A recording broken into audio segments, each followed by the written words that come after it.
And still on the mic, broadcasting through the night, talking F1, getting every fact kind of right. From the grid to the finish, they're all in. Top Step Podcast, let the race begin. Welcome to the show. Just some pre-show shenanigans. They're getting us involved. And I was going to say, I'm not sure where Reese and Stu have gone tonight because, of course, I'm Shord Bruin and you are... I am Rutger Asmia. the substitute podcasters for tonight with Stu and Reese being somewhere else, of course, in the style of Mr. Max Verstappen, or should I say Franz Hermann, running Ferrari at the Nordschleife, just dropping in with an easy lap record race and then just buggering off into the distance. sets the lap record, says nothing, leaves. I saw some footage today of an onboard of another car that was on the track at the same time as Max. And like, obviously I know the Nordschleife pretty well from our sim racing stuff, but he was going through, if you imagine the back part or the second half of the track before you get to the back straight. And of course, there are people who know all the names, but it's not, I don't know if it's flash scooped or just past the grey Amco. Yeah, just past the grey Amco. And this guy's going through the slalom section. I think it's just after the carousel, the first carousel. And then Max just goes past something. And the guy was in like a GT40 or something. Like, he wasn't in a terrible car. No. And Max just blasted past him like he wasn't safe. And then the back lights on the Ferrari started flashing, and I wasn't sure if it was that the car was broken, or that Max was just, trying to thank him for letting him through. just braking mid-lap, still beating the record. Yeah, it is. Having issues, Whatever. but my goodness, we have spoken at length about Max's future outside of Formula One, and I was very, very excited to see him applying for his license. I did see that perhaps it's actually to help get his team a ticket to run in the 24-hour race. Of course, Max Verstappen or Verstappen Racing, and he just borrowed a car, and we'll probably get that done, I think, pretty easily. He'd be a brave person not to give him the license. When you said that he was going for the license, I was like, it does make sense, I guess. And we spoke about like the safety procedures and things like that. But four-time world Formula One champion, probably has more hours under the belt in the sim than probably most other humans at Nords. So, I mean, you still have to go through that. But reading it was to qualify the team for the 24-hour. But I guess it's good to see if they're still putting him through what everyone else would need to go through, no special treatment and things like that. They are a different car, and it is a very unique track. Just to quickly touch on that as well, if you haven't had the opportunity to have a search on YouTube for his qualifying lap at the Nürburgring 24-hour race, I think it was last year on the sim, on iRacing. On the sim, yep. And he absolutely destroys everybody. Like Gorlock, and absolutely just dominates. It's a fantastic thing to watch, even though it's on a sim, and I get it, all the people and say all your rubbish, but there's a reason that he's on it. It's because it's like real racing. So have a watch. It's amazing. I think the narrative's changing. I think people like Max and things that other people have done in terms of sim racing and coming into real world racing, I think the narrative's changing. When Max Verstappen comes out, Formula One world champion, comes out and says that sim racing isn't all that different than real racing, other than getting used to the G-force, and that's a whole different thing. Getting used to the G-force, I think people go, "Oh, okay, maybe it's not too far off." Yeah, well, I mean, and we should start the show correctly before these get warm. Oh, yeah, I was getting a bit tired. Just quickly to finish off this, because there's so much stuff to cover in the show. We're going to be here until next year, but.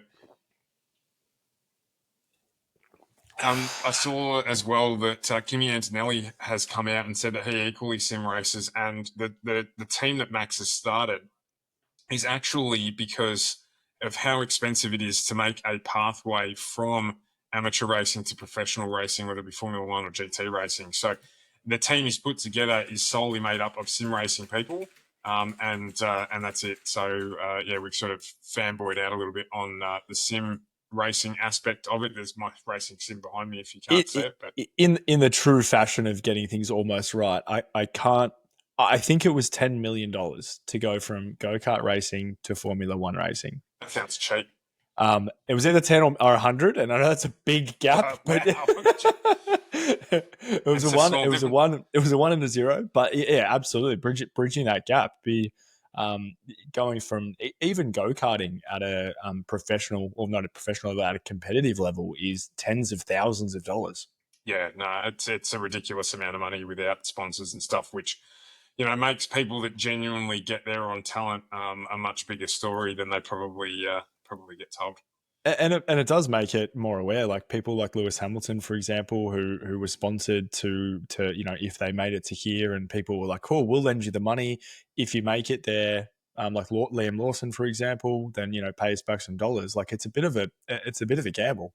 Yeah, it absolutely is. But speaking of gambling and things being not quite right, we have to get into one of our favourite subjects of conversation, and that is the Alpine We're Not Quite a Team, Formula One team, and the week that has unwound at that organisation is one that you probably wouldn't believe if it hadn't have actually happened. So we're going to If get this was started. on an episode of Maths, I would understand, but We're going to get started talking about a little bit of background. So, of course, everyone that follows Formula One hasn't followed Formula One for their whole life, or potentially, have only just jumped on. We get accused quite frequently in some of our comments on TikTok. Thanks for the love and stuff and support across the socials as well. Make sure you jump on appreciate it. and follow us.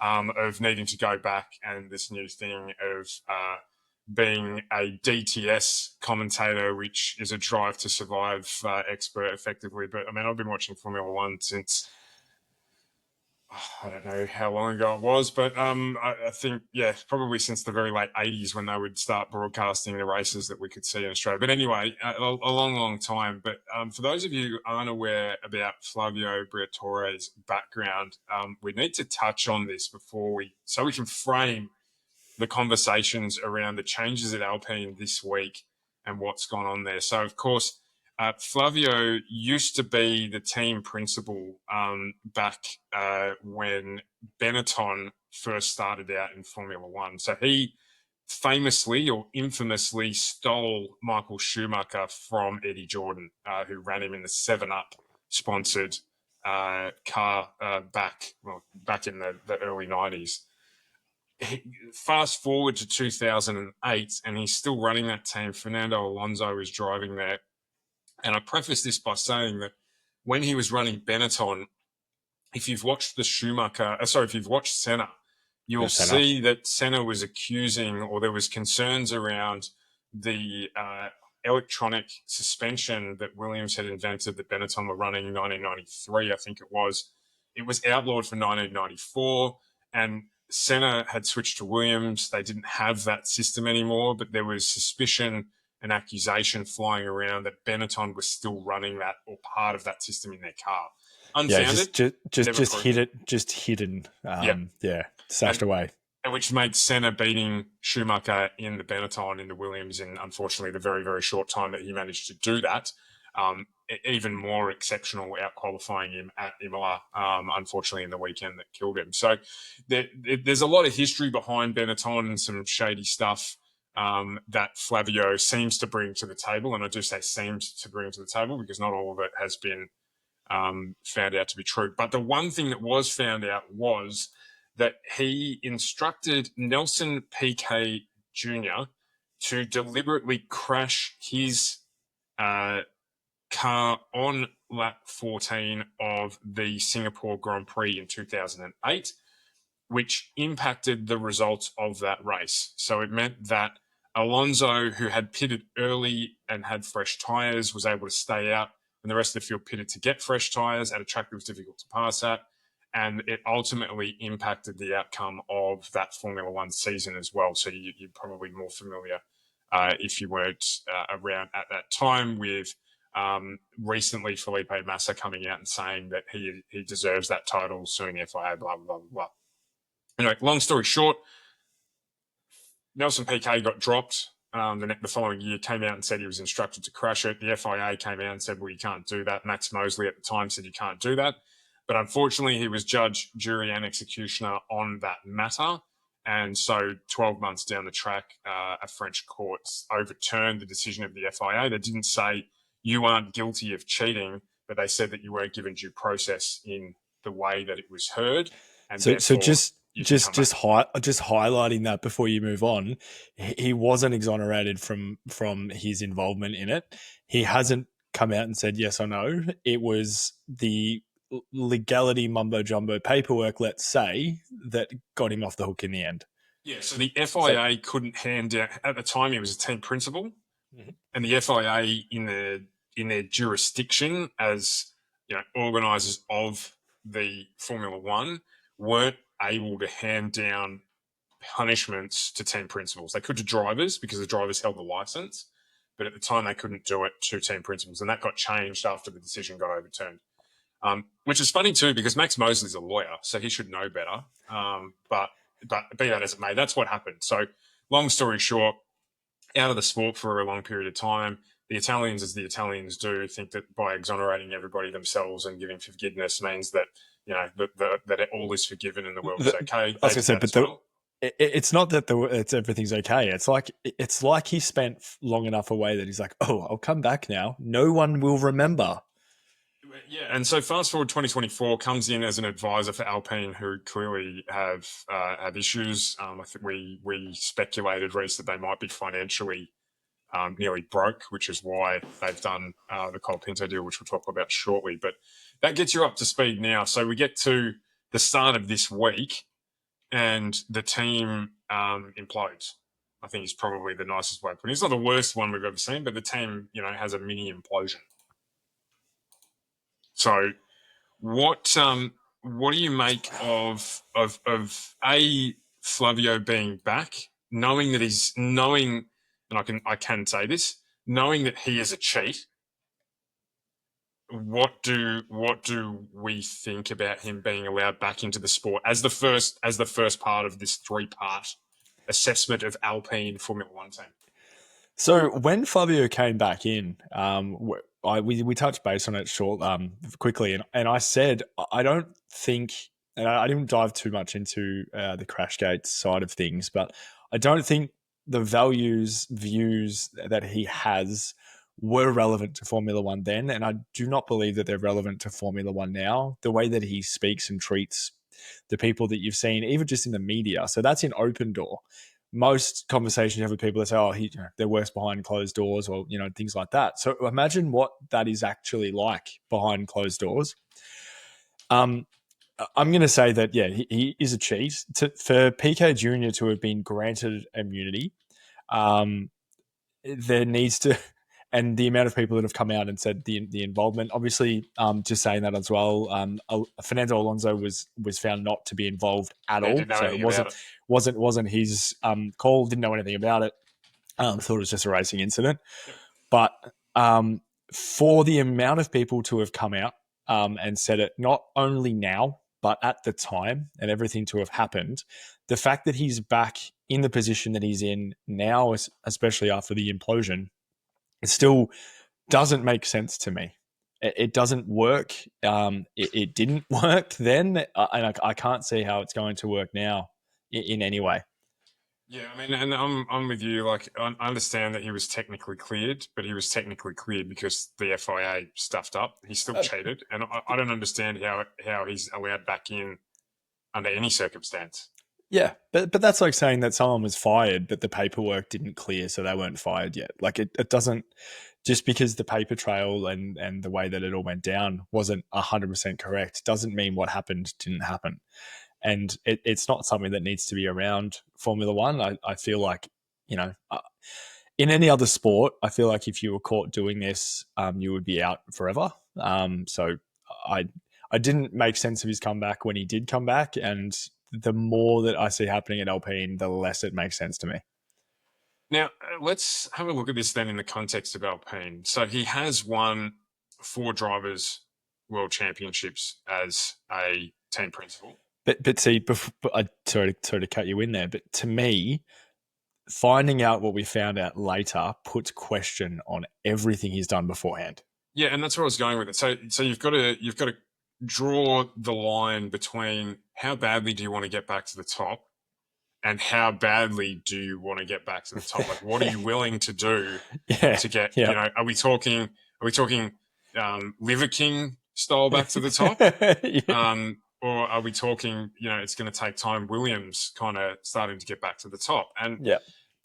it's whether or not he can do it. Like, you look at his history, he got lucky by getting Schumacher, and he did not an underhanded deal, but he did a deal there to get him away from Eddie Jordan.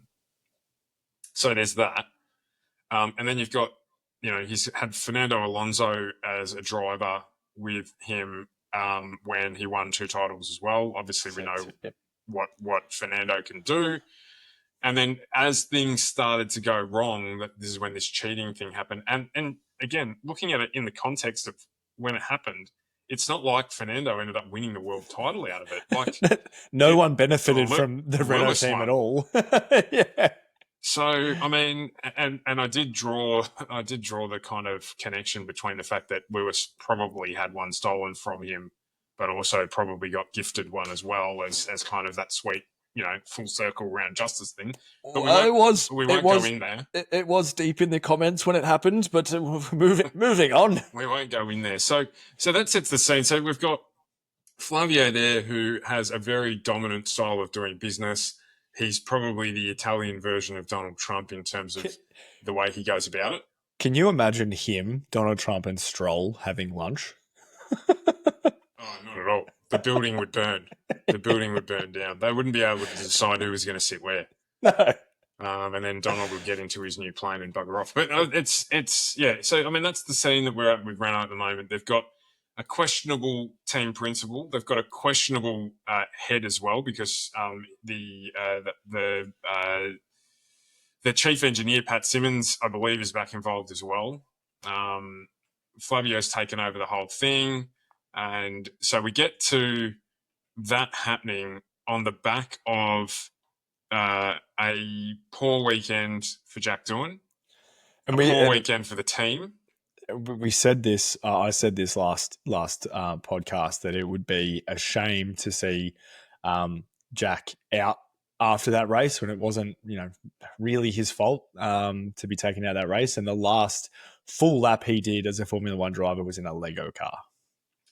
Yeah, like, so, you know, we have a look at it, and I think he probably did make a mistake in that race. I certainly don't think being there. I certainly don't think it was Liam's fault. No. At the start of that race, but that's going to happen. He's a rookie in a Formula One car, you know. So all of that needs to be taken into consideration. So we get there, and all of this stuff sort of happens back to front. So there was a bit of information that Dawn was being dropped, and then it was unconfirmed, and then, you know, we get towards the end of the day, and then finally it is confirmed, and then the next morning, you know, with Oliver Oakes resigns.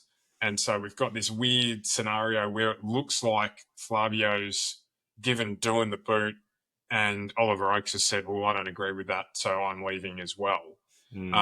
So let's have a look at, because I think it's probably the shorter bit of the conversation. Let's have a look at Oliver Oakes first, which will play around with it a bit, because that was the next bit. But I've probably got it back to front. So Oliver Oakes leaves, and then it comes out afterwards that his brother, who is based in, I think it was Abu Dhabi, or in, where was it? Sorry, I'm just actually trying to find it here to get it kind of right. Anyway, he's running high tech GP, and he's been arrested for transferring criminal property. So the outcome there was that he's ended up having to go and leave to go and help his brother, and that's why he's left the team. So there might still be some contribution from the fact that that Doohan's been sacked, but it looks more like he's got family issues that he's had to go and deal with, and that's led to him leaving. Yeah, big time. When that all sort of started to happen, my brain went to that first point, and then reading a little bit further into it, he not so good. I think he was arrested in Silverstone Silverstone Park area. Yeah. Yep. Had a heap of cash on him, which doesn't ever look great. No, it never bodes well for anyone when you're walking around with wads No. of cash. No, especially in today's age where, 85, 90% of transactions are all, legitimate bank transfers, cards and things like that. So when you've got a substantial amount of coin, it's always questionable as to, one, where you got it from, and two, what you're planning on doing with it. So then we go ahead and we go, cool, all right, so that's happened. Next on the line is Doohan, and it comes out, of course, that the worst secret kept in Formula One for the first 5 races of the year has come true. Doohan's been axed, and Franco Colapinto's been put into that car, but not permanently on a 5-race deal. The rotating roster to figure out what they're doing next year. So we need to work through this for a sec. I don't know if I have enough brain cells left after trying to figure out to work through this. The first question I've got for you is, should he have been let go? No. Now, like 5 races in, rookie season, terrible car, not massively outperformed by his experienced teammate. So it shows or demonstrates that the car's not great. Should he have been let go after 5 races? If Pierre Gasly, if we were talking a Max Verstappen, Liam Lawson gap in the car, yes, absolutely. But we're not. We're not talking about that at all. We're talking about Pierre Gasly, who is a much more senior race driver, not really outperforming him by leaps and bounds, as you would expect with the experience that he sort of had. I think that from the get-go, they were never actually planning on keeping him in the car. Once they signed Colin Pinto from Williams as their reserve driver, I think they'd already made up their decision, but they had a contract in place and that sort of thing. I feel as if the contracts that these drivers sign need to be a lot more concrete in terms of, cool, this season is yours to grow and develop, because the Formula One cars are nothing like, I've never driven a Formula One car, but listening to a lot of the rookies come through from F2 to F1 and the differences in the car and the differences in the racecraft, you're also competing against people in Formula 3 and Formula 2. You're not competing against people that have been there for 10, 20, or in Fernando's case, 40 years. So you're not fighting against that competition in a car that you're unfamiliar with. I feel like they should have said, cool, he is a rookie. We are signing him. We are giving him all of the support we can to flourish this relationship and do something good with it. And if we get to the end of the season and it's not getting any better, we move on from there, not 5 races in. So then looking at that, just to give you some context, we've got Gasly's race results. So we've got P11 in Australia, P11 in China, P13 in Japan, P7 in Azerbaijan, DNF in Abu Dhabi, and P13 in Miami. Mm-hmm. We have Doohan DNF in Australia because he went out on the warm-up lap, and let's remember, he went out on the first lap. The first lap with Yuki. Let's remember that drivers crashed on the warm-up lap. Mm-hmm. Such were the conditions. P13 in China, so 2 places behind Gasly. P15 in Japan, 2 places behind Gasly. P14 in Azerbaijan when Gasly was P7, so scored some points there. 17 versus DNF, and then DNF in Miami versus P13. If we looked at the net overall, so, a DNF, only 1 DNF for Gasly, scored some points. 2 DNFs for Doohan. And let's remember, because everyone's like, oh, yeah, but what about Japan? Yeah, Japan, he was in a race sim, did all these things, crashed the car.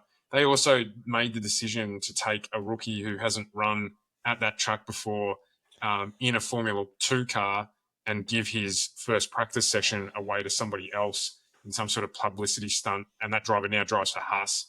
So we take that into consideration as well. The results aren't like it's not a flurry of positive results for Pierre Gasly. And I go back to the earlier shows where I've said it wouldn't have surprised me if Gasly lost his seat as well, because his results are just as ordinary. So the car's crap. The car is junk. Can we just take a page out of Williams' book for a second and remember how long they left Logan Sargent in the car? and Nicholas Latifi. Like, okay. But I mean, again, so your perfect segue into the next point. The reason they did that is because Uncle Sargent was paying all the bills, and Williams was nearly broke. Yep. So when you can pay for your disasters, then it's not that bad. But And Nicholas Latifi. I had a look at it, and Pierre, albeit last season, apparently he was Teflon coated and never damaged a thing. His repair bill this season isn't that much different to Doohan's. And when Colapinto was driving for Williams, his repair bill in the 7 races he did for Williams was higher than the repair bill of Doohan's. Yep. So it then moves nicely into our thing. So we don't think, and I agree with you, I don't think Doohan should have been replaced at this point in time. He's not the worst performing rookie either. So I don't think he should have been replaced now. It doesn't make sense to me now. The summer break makes sense to me. I think, as I was saying, I think this is always in the cards. I think if we looked at Alpine's game plan for the year, this was it. This is what they were going to do. The minute that they signed Colin Pinto, this is what they were going to do. They were never backing him. We look at the rumors and the pressure that got put on Doohan, and then we look at the same thing happened with Ricciardo when that was. These rumors don't come out of nowhere. There was rumors and pressure on Ricciardo, and then next minute he was gone and Lawson was in, and this is sort of the same sort of way. The pressure was put on a rookie, someone who's never had to deal with this pressure before, trying to race a car that he's never raced before, in a scenario that he's never been in before. Like, he's never going to perform to his greatest, and the pressure that was put on him, not only from the media, but the team didn't help that either. From the moves that they were making in the background, they didn't help him become the best he could have become in that short period of time. And I never think that they were expecting this to be a long relationship. So I hope this isn't the end of Doohan's Formula One career. I really don't. And it was really, really cool having, 2 Aussies and a Kiwi on the on the grid together. But I hope he comes back. Yeah, I think unfortunately he's really going to struggle because of the vacancies that are coming up. I mean, we saw rumours that Mick Schumacher might be going to Cadillac. Mick Schumacher coming in for a 5-race deal for Alpine. A 5-race deal for Alpine. But I think he's really going to struggle, which is equally disappointing. Where do they draw the line for Colapinto? So we move on to the next point. If he's not scoring points by the second race, then he's out. Well, he's going to come in with none of the pressure because he does come in with some financial backing behind him that will help the team. So this, again, comes down to the idea that there's obviously other reasons to support this. He scored points in a Williams last season that was underperforming, but I would say Williams were on the improve. So, probably more encouraging for him to be able to do that than it was ever going to be for Doohan to do it in an Alpine. So the first and foremost part of it is the disgusting behaviour that I, as an England football fan, am fully accustomed to, of the Argentinian supporters who were sending death threats in Miami to Doohan, to try and obviously put him off, and to his girlfriend. I was going to say, not only to Doohan, but his close family and loved ones. Like, absolutely disgusting behaviour. It's a sport, and these people have families, and I get that you want to have an Argentinian driver on the grid. I get it, but what a disgusting group of people. Not all of them, obviously, as in not every Argentinian in the world before everyone jumps on, but the people that do that sort of stuff in sport, it's just absolutely abhorrent heinous behaviour. And so, it's just... living in fear going into the race. He employed 24-hour security, I think, which was one of 5 race drivers on the grid that had 24-hour bodyguards. What? Just pathetic. But so for me now, the pressure's on Colapinto. I get it. He's got money. That's great. If he crashes the car a heap of times and the net result of it all is that someone's picking up the bill, great. But I'm really, really unenthused with Alpine, and I'm hoping that they go broke they'll have to get taken over. To be brutally honest, like I think that as a team involved in the sport now, they are worse than Daddy Stroll buying a team for his son. I think that they are a blight. Yeah, no, I'm with you there. I may not agree with Lance, being on the grid for as long as he may be, and the backing and the support and things like that. But they're doing the right moves the right way in Formula One. But they are, they waited, they got Fernando, they paid Fernando whatever Fernando wanted to build a team. They've put in the groundwork, they've put in the R&R, they've got Newey, like they're building a team. That they're there. They might not be doing much this year, and as I said, I think they might be waiting until next year. But they're ticking the boxes, they're playing by the rules, they're doing what they should be doing as a team, going in the right direction. And Alpine aren't. No, they've just taken a big old dump on the Formula One. To be honest, well, I think that the Formula One should sanction them. Yeah.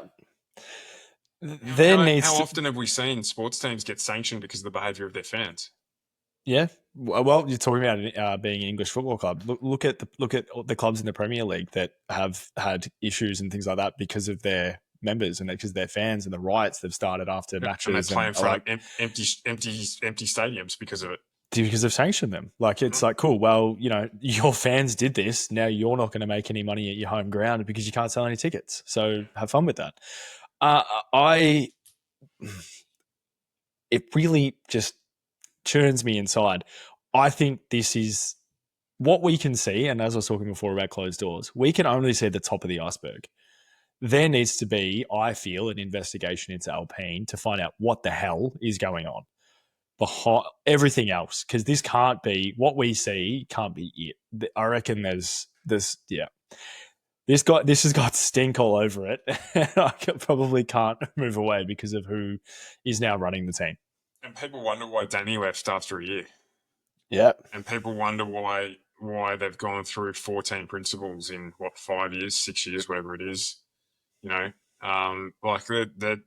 mine, they're just a disgrace. I don't think they should be in the sport anymore, but they are. So hopefully they come last and the Hulk gets up. Leading into the next part, which is Nostradamus. Oh, what a change of pace. Thank you. My heart was going to explode.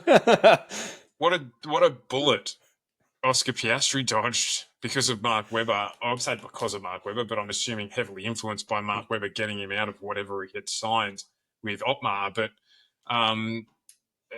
imagine the table had turned and it's him there with Flavio struggling at the back of the grid.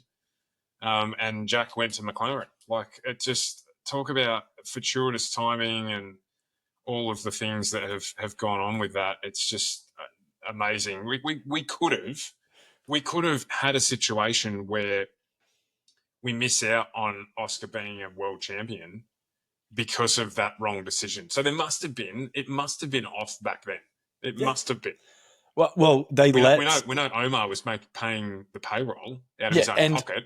But he then got let go on practice day or qualifying day on the grid and packed his stuff and had to leave. Like that, from that point, it was already in turmoil, and now it's just in the bin. Like, it just.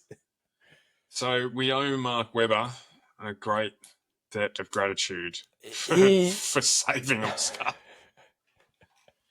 Otherwise, we would be having it. Webberdamus. A Webberdamus. Yeah, it's massive call. But and back then it was questioned, like, oh, why is Oscar going to McLaren? Like, they're not moving forward in leaps and bounds that Alpine are going to be moving into. Well, they kind of were. You were all wrong. So anyway, the place was wrong. We've spent the better part of half the show talking about Alpine, so a little bit different for us. Normally that's Red Bull or McLaren. Yeah, I was going to. Yep.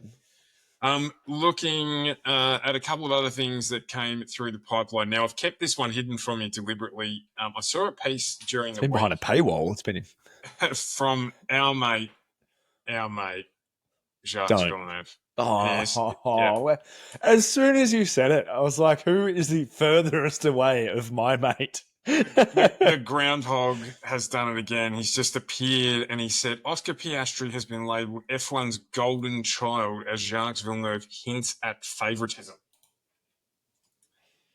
Now, What? that's what it said. That's what it said. Hints at favouritism.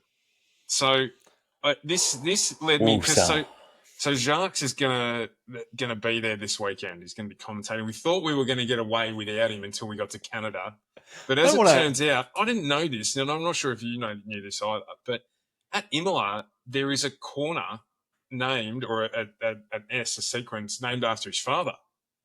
And I didn't know this until when I was looking at the track map this week. I didn't actually know that at all. Yeah, no, neither did I. So it comes after Tamburello, and it's apparently what they do to sort of honour dead drivers, which, okay, that is interesting. But so you've got your Villeneuve corners straight after Tamburello are there. So it took me on a little bit of a rabbit hole. Now, normally this is your department, but I wanted to have a look at this because I have nicknamed Jacques the groundhog because he's like a groundhog. He hibernates for a while and then he just reappears with something dumb to say and then, nibbles on some stuff and then back down underground he goes. So the reason I call him the groundhog, he reminds me of Punxsutawney Phil. Now, Punxsutawney Phil is the world famous groundhog for predicting the end of winter. So he comes out, I think, in February or something like that, and then if he sees his shadow, it's predicting the end of winter 6 weeks. It's predicting the end of winter, or if he doesn't, then there's 6 weeks more of winter to go. This is an American thing. I haven't heard that name since watching kids shows when I was little. so anyway, so that happens in Pennsylvania. So I was like, I wonder if Canada's got a similar thing. So I jumped on the old Google, and it turns out they do. So Canada has a similar tradition, but in typical Canada form, they don't have one. They've got 3 groundhogs because you couldn't have one to help them predict the end of winter because the season change just isn't enough. They're Canadian groundhogs. One of them wanted to do it, and he was like, "Oh no, you can come too." So they've got one called Wyatt and Willie in Ontario. They've got I'm gonna murder this one, but it's Shubenarcade Sam in Nova Scotia. You just trying to say Blake Shubenarcade? And then they've got Fred la Marmotte in Quebec. Of course. So I'm like, Quebec, that sounds familiar. Who else was born in Quebec? And I'm like, Jacques Villeneuve was born in Quebec.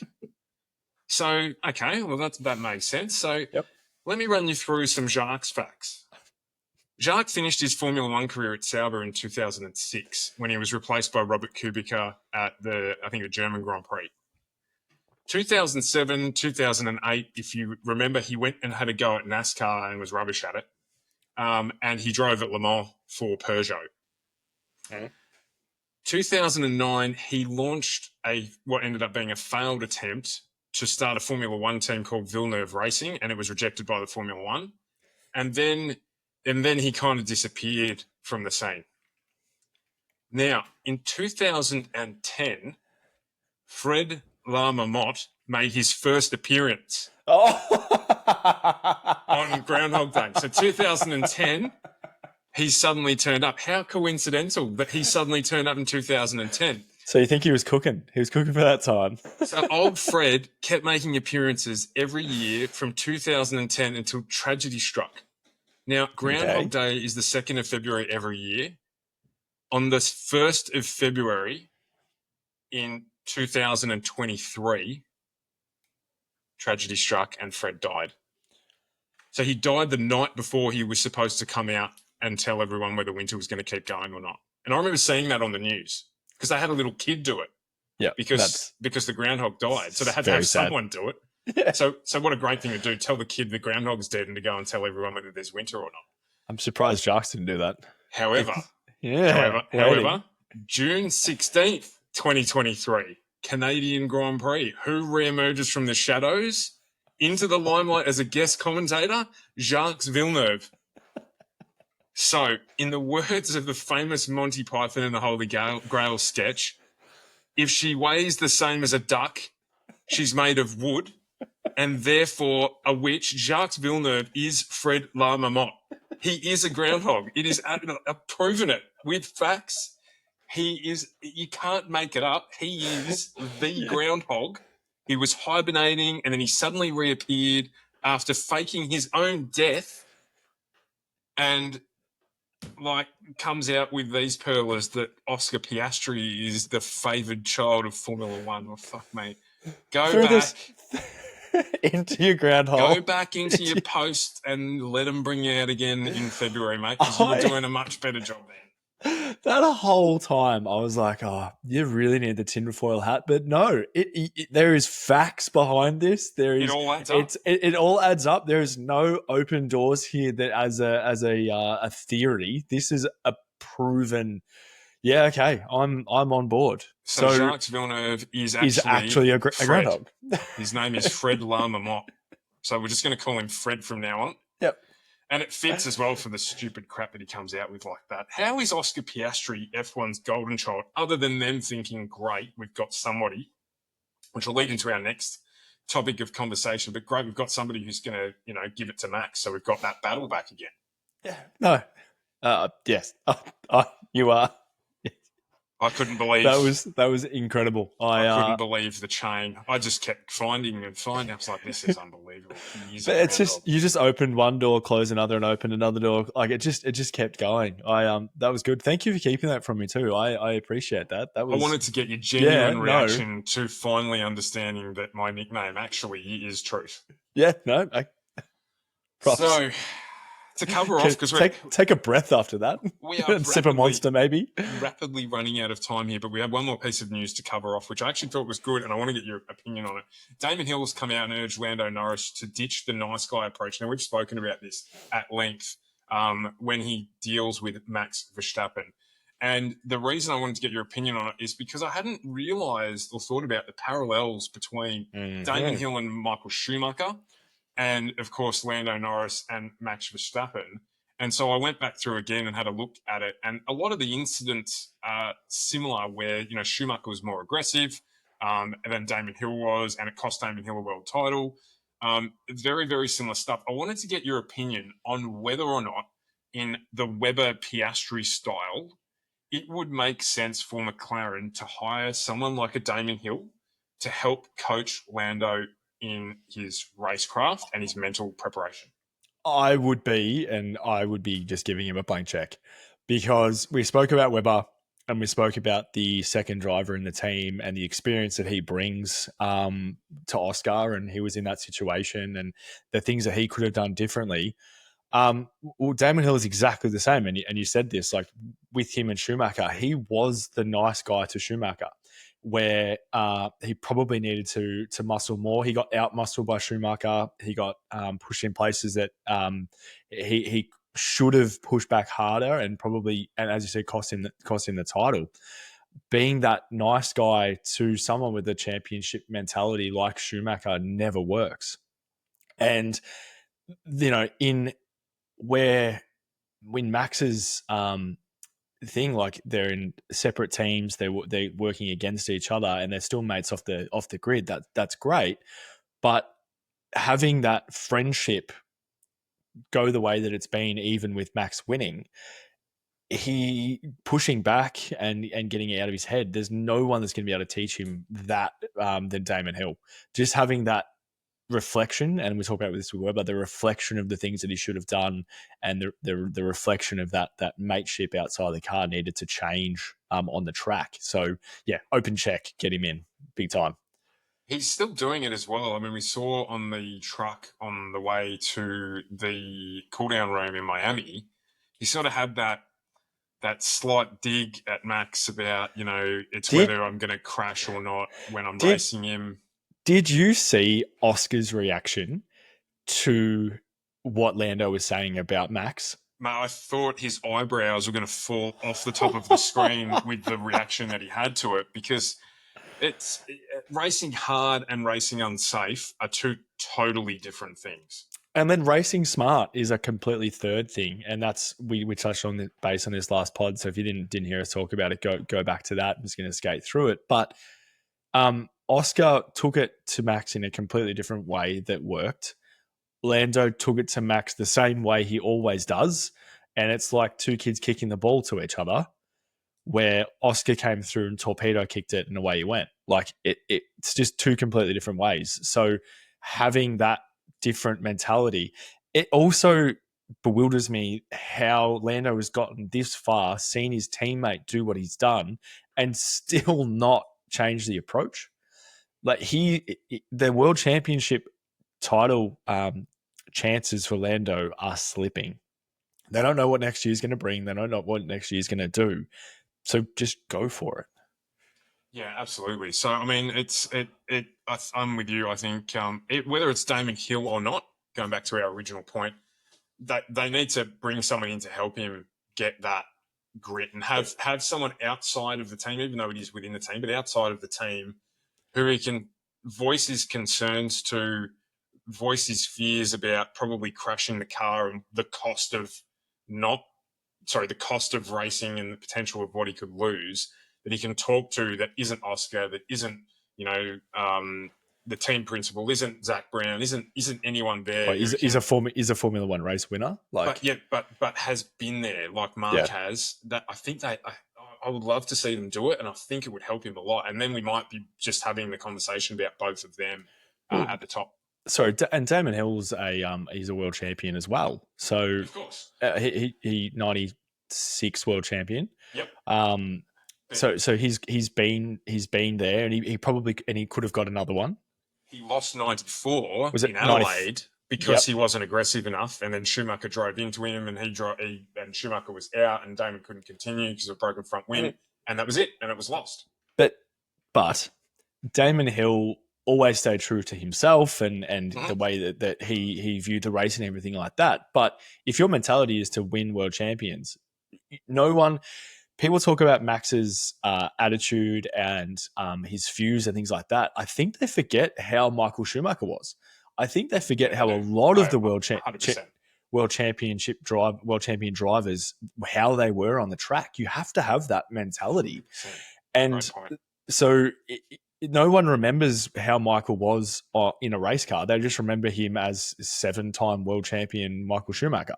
Yep. So staying true to yourself is great. But at the other side of it, if you wanted to be remembered as a Formula One great, if you walked up to anyone on the street and said, what did Michael Schumacher do for a living? A Formula One driver. If you walk up to the street and said, what did Damon Hill do for a living? It's going to be a big split of who actually knows who he is. So if you want to do that, if you want to win, he needs to change that. And I think even Damon Hill now saying what he'd said, saying that he needs to change that nice guy, may have realised that as well in terms of getting that. So having him in his corner would be fantastic. Yeah, and giving some clarity to that too. Of course, Damon learned from Graham, his father, who was in Formula One when it was a gentleman's sport. And it's not a gentleman's sport anymore. It is, but it's not the same anymore. They would all travel together. They would hang out together. All their families would be together. Totally different to how Formula One is now. But Damon was brought up in that environment. It was, I'm going to simplify this, but it was a boys' club that raced cars on the weekends.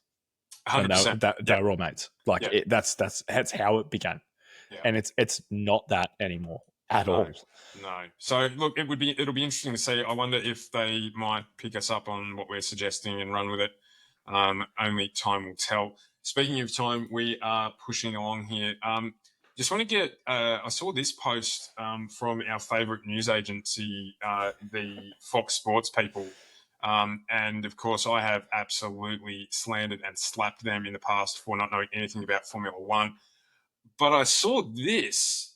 And I wanted to get your opinion on the report card that they've put together, because I think in our guys, they've got it kind of right.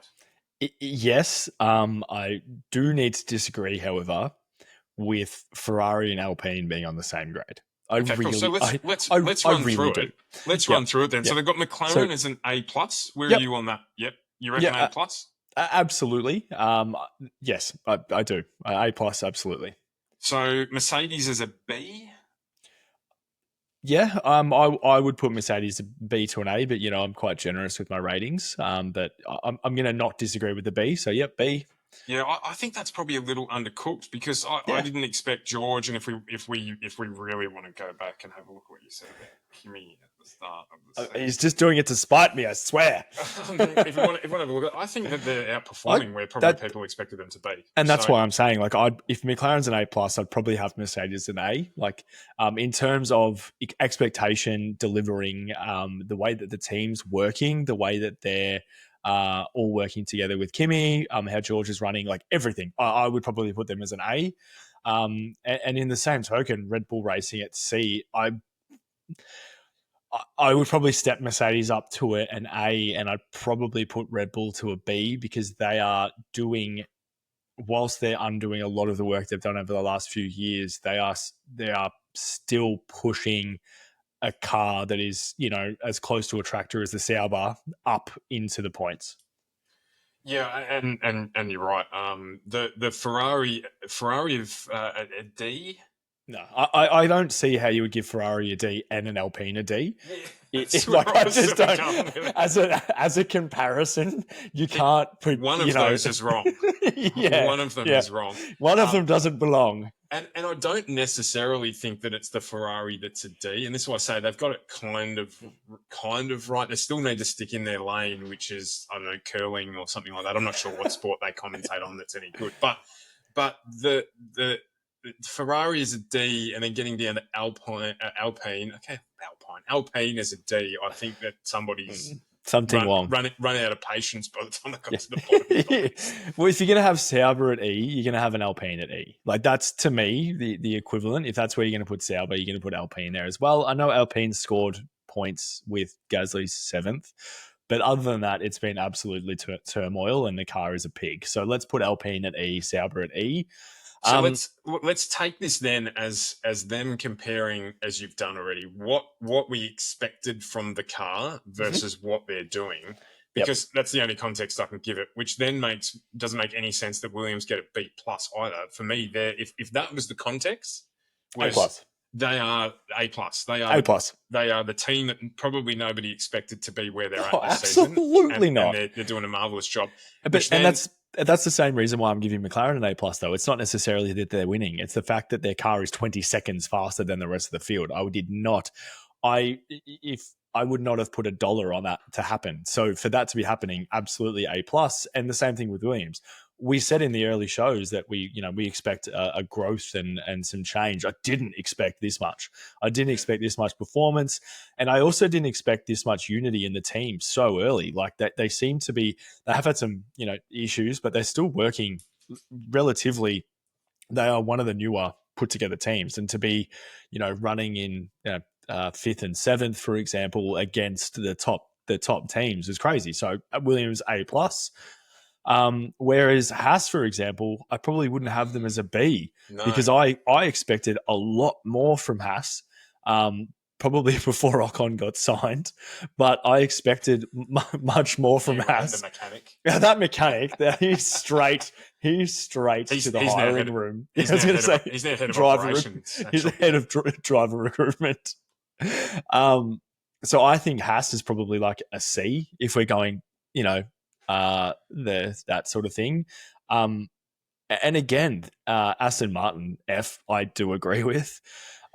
Racing in the context of this, an F for Aston Martin, but a D for Alpine and an E for Sauber. For Sauber, yes. But again, that's the expectation. Let's not forget that Lance Stroll is in the top 10 in the Drivers' Championship.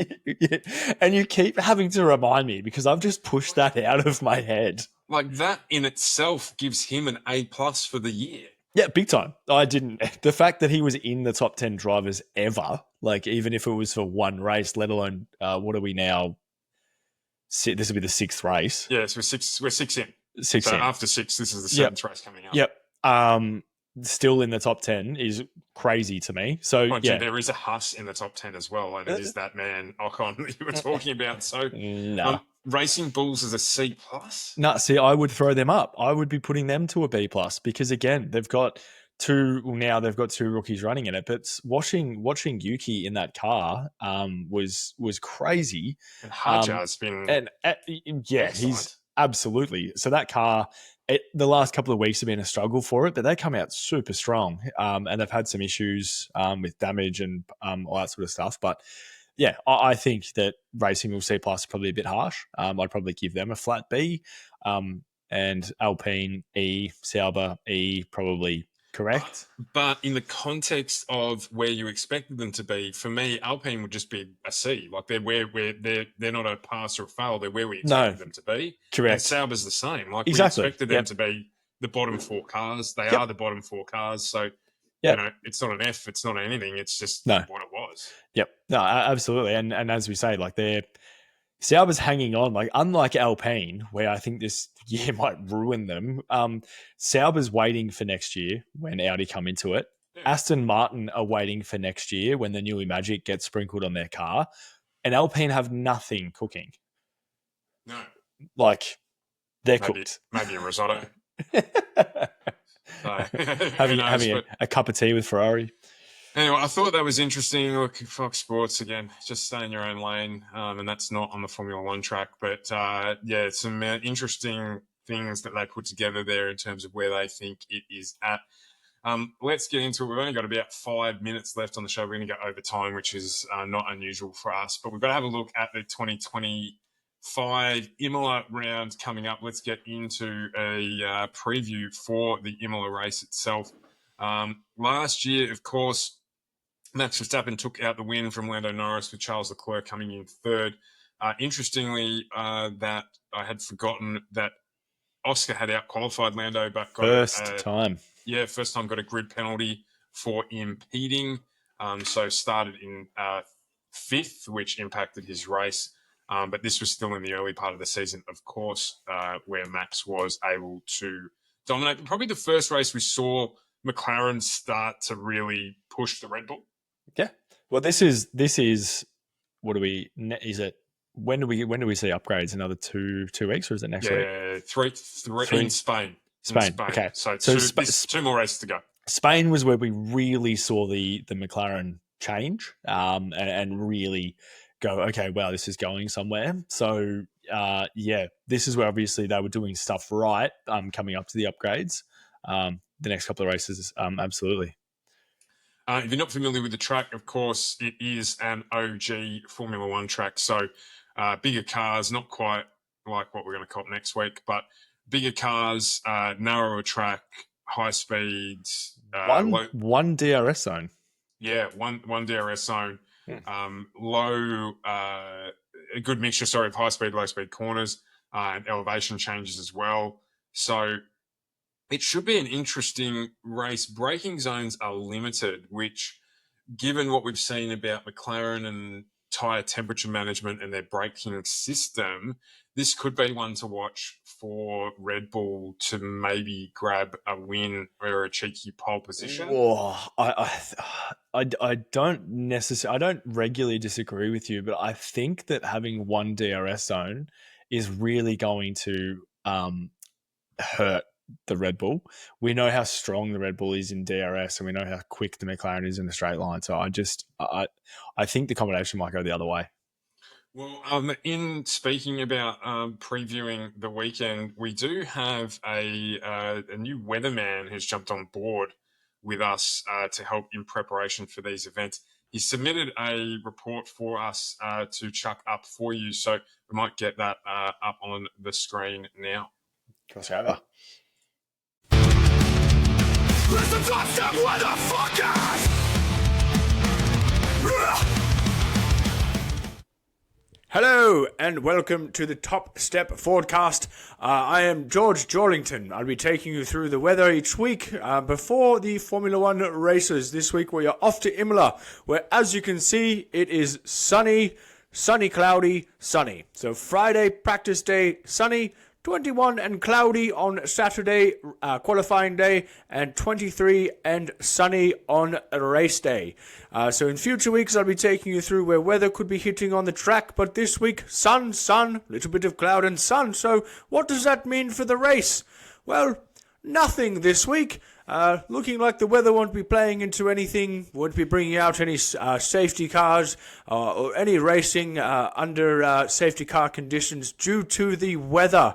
In future weeks, this may change, and I'll take you through the weather bands and weather pockets that we may see through the track. But for this week, that is it. Back to you in the studio, Reece and Stu. Oh, thanks, George. He looks familiar. Yeah. Absolutely love it. So no weather this week at all, which was good for George to drop off and let us know. So none of that's going to impact, even though. Let's hope their weather their visors are fixed. Didn't they have sun glare last time and they stuffed their weather visors? They had lots of issues. Yeah, they had lots of issues. Some sun glare. So. But yeah, so no weather issues potentially this weekend, which is good because, I mean, we enjoy the weather, but the rain delays are annoying when they do happen. So hopefully we get a clean run. We've got to have our picks of the litter, and I think I'm up this week first. You are, mate. I am. It's you first this week. Yes. Let's go. We'll start off with surprise packet. You know what? After everything, I'm gonna say Colin Pinto. Oh, how dare you? I know, but I'm just, to me, he has to come out and go nuts. Otherwise, what's the point? Is it weird if I still pick Doohan? Is it because he's moving countries, or probably a bit weird if I still pick Doohan? Probably. In terms of surprise packet, so with Colin Pinto, what you're saying, he's gonna obviously not be the biggest mover. You're going to say maybe he's going to qualify top 10 or something like that. Yeah. I think he might end up in Q3 or high Q2s, obviously with car limitations. But I just think the preparation that he would be doing and everything, this needs to be, as a person and as a racer, he would be absolutely edging to do his absolute best.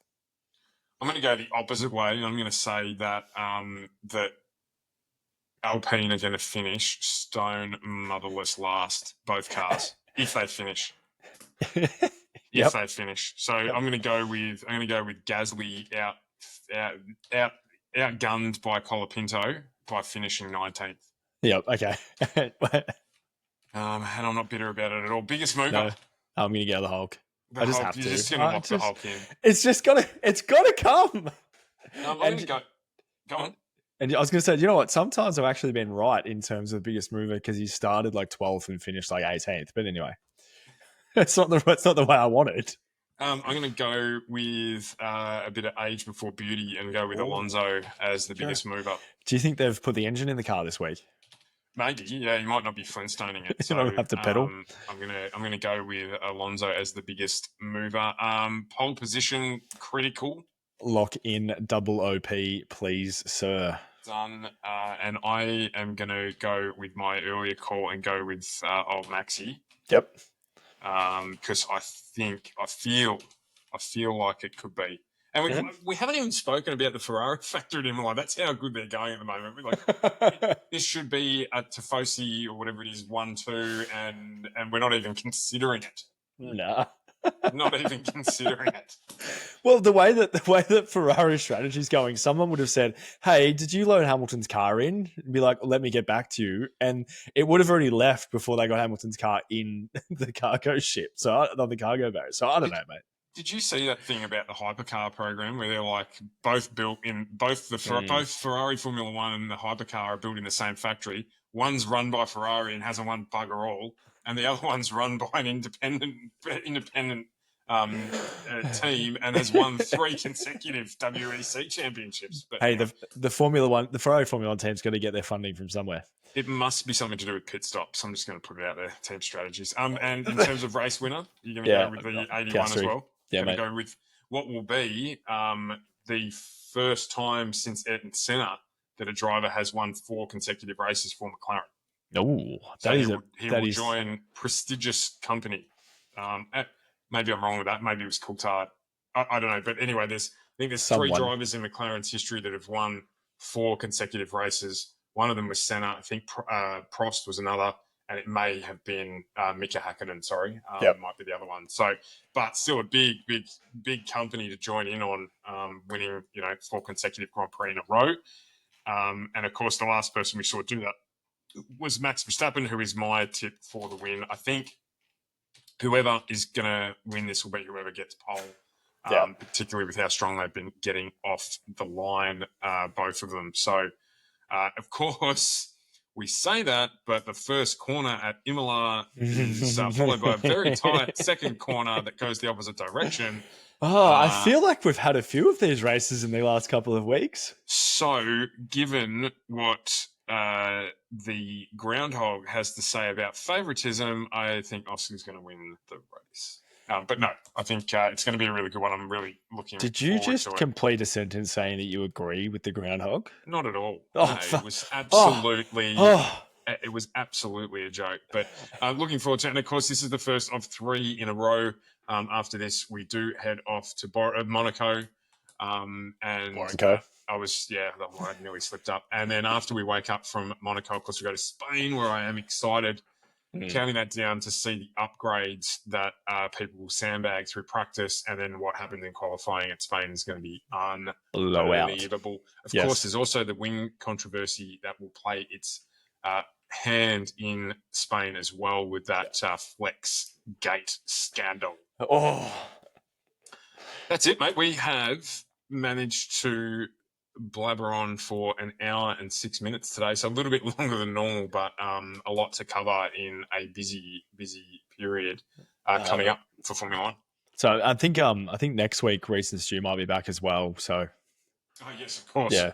Our Dutch counterparts hosting the show this evening. But let us know in the comments, as always. I do enjoy responding to everybody's input on some of the stuff that we say, good, bad, or indifferent. So let us know what you think. Of course, we're just 2 punters that like Formula One, letting you know what we think. So there you go. and can dribble on. So here we are. Absolutely. It's because of the passion. We like Absolutely. talking about it because we're passionate about it. We've got a lot to say, right, wrong, or indifferent, as I said. So drop the comments, drop us a follow. We are desperately trying to get to 1,000 followers on TikTok so we can do our show live.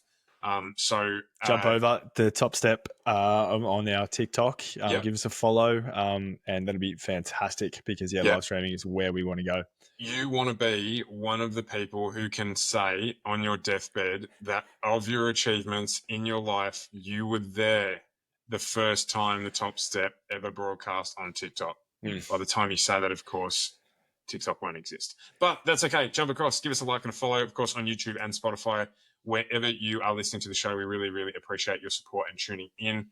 I am Flavio Briatore, and you are Rutger Asmir. Rutger Asmir, and this has been the Top Step for another week. Thank you very much for tuning in, and we'll catch you after the race.